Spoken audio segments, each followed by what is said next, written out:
Okay, I'm just getting started on this Strat for Gary. It's going to need the whole enchilada, fret, dress, level crown, polish, compensated nut. I just wanted to point out that I haven't touched this thing yet. That was someone else trying to remove that nut. Here's the other side. Just wanted to make it clear that wasn't me. Oh, this is the Stratocaster, similar to that last one that we did that last video on. It's got multiple fret dress issues. We're going to take care of that today. And Darcy's just pulling his guitar out of the case. Yeah. And holy crap. Like, wow. Give it a strum there, Darcy. See how it sounds. I have to. I don't know if it's still in tune or not, but that's a surprise. Yeah. My birthday present. Yeah, I thought I'd surprise you on that one. Yeah, really. Oh, what a nice sound. Okay.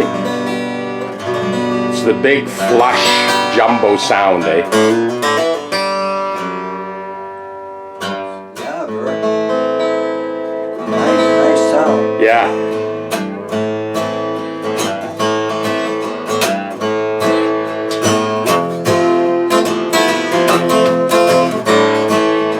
Darcy's decided to reshape that neck and bring it down a little thin. The cool thing is the guitar is tuned to concert pitch and strung right up. Now he gets a total reality check when he goes to shape that neck to get it where he wants it. So what we got here is this neck kind of had multiple spots. Now you could see in the previous clips that I'd taken that chalk, I had marked all the high spots where it was kind of zitting out. Here's the way I do this. No CNC machines, it's all done by hand. I've loosened the strings off. I've slipped a piece of hockey puck in here and another piece of hockey puck in here. So what that does is that's elevated the strings. So now I can slip my file underneath and I can hit all those high spots. Like I mentioned in previous videos, you've really got to watch with these files. This is a 6-inch single cut fine mill bastard file. Now usually I have this adhered to a hardwood block, but in this case I need to get underneath the strings. So I'm just going along the string path and we'll get all those high spots, and I can see the spots that I marked with the chalk. I can see them light up as I go over top with the file. The other thing I want to mention about these files is one of the subscribers, who's a retired millwright machinist, he understands completely that all files are not equal. I actually buy boxes of 12 and kind of sort them out and get the ones that are the straightest, right?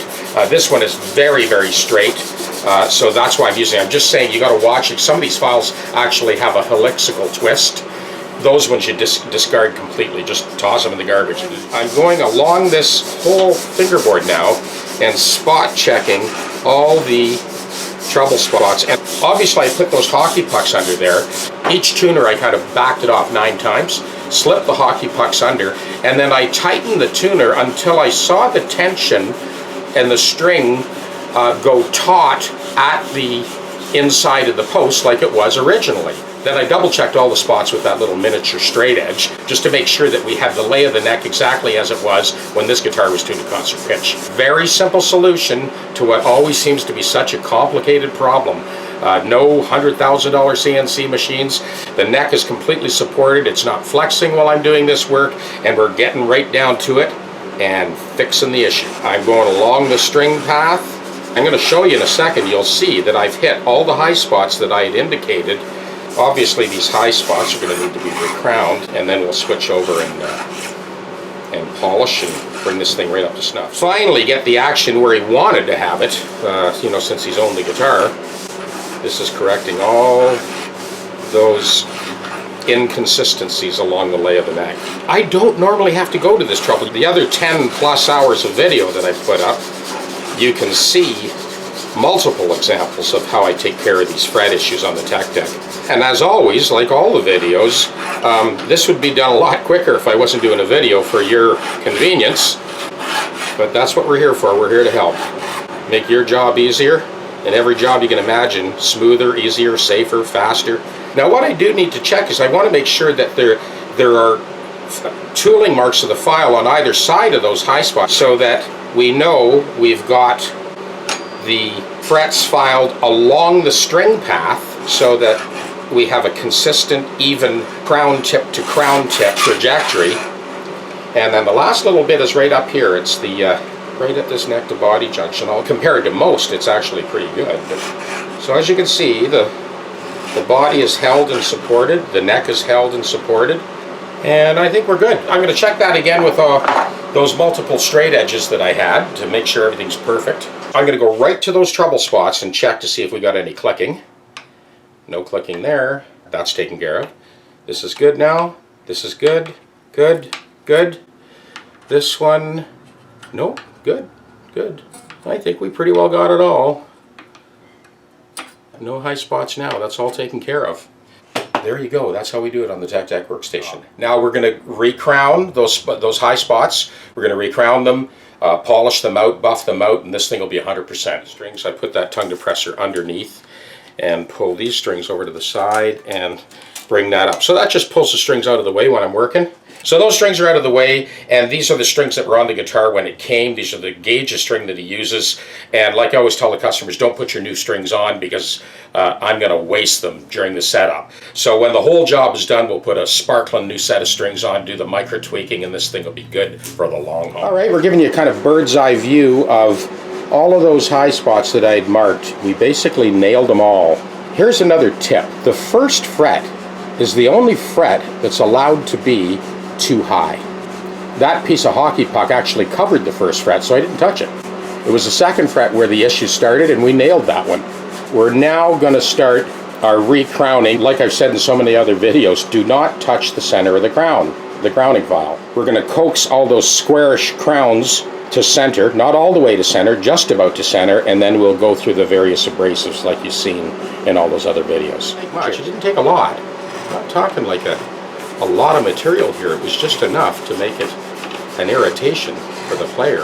All those high spots were kind of zinging out on them. We're ready for the next stage. We're going to get rid of the marks of the file now with the 320 grit sandpaper. Now we're going full length. It's not going to take much because it wasn't real heavy issues, but enough to be an irritation for the player. Next grit. Nothing's moving, body's not slipping and slopping around or wobbling. The neck is supported. We'll finish up with this emery cloth. I get this from sandpaper.ca. Good people. I buy it by the roll like this. And we're going to finish up with this emery cloth and then we'll buff it out.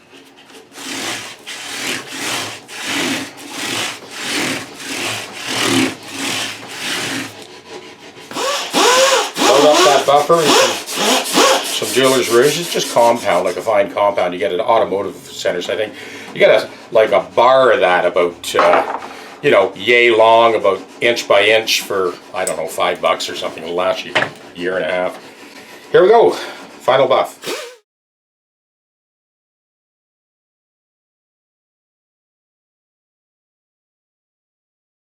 These fretting masks are available. I've been making these up for the students for years. So you basically cut them out. It's probably best to cut one out for a Tele, one for a Les Paul, one for a 335, one for a Dreadnought, etc., etc. Let me know if you want them. I'll ship them out. We'll just throw them in a bubble pack and mail them out to you. Yeah, so this one's a done deal as far as the frets go. Perfect. And we got rid of all those high spots. No more zinging or buzzing. You have to excuse the dust. Darcy just finished sanding out his neck. After being surprised with the finished acoustic guitar, he had no idea that I'd glued the neck on, slotted the bridge, and threw the strings on it, set it up. It was mint.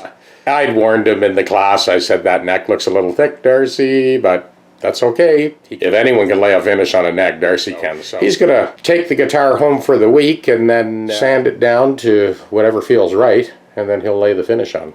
This Strat is kind of home stretch. The compensated nut is done. Values are cut. I do have that self-adjusting radius gauge for the radius of the fingerboard. All those high spots, as you saw earlier, they're all addressed now. I'm going to take the rest of the day off. We'll finish this up tomorrow. Cheers.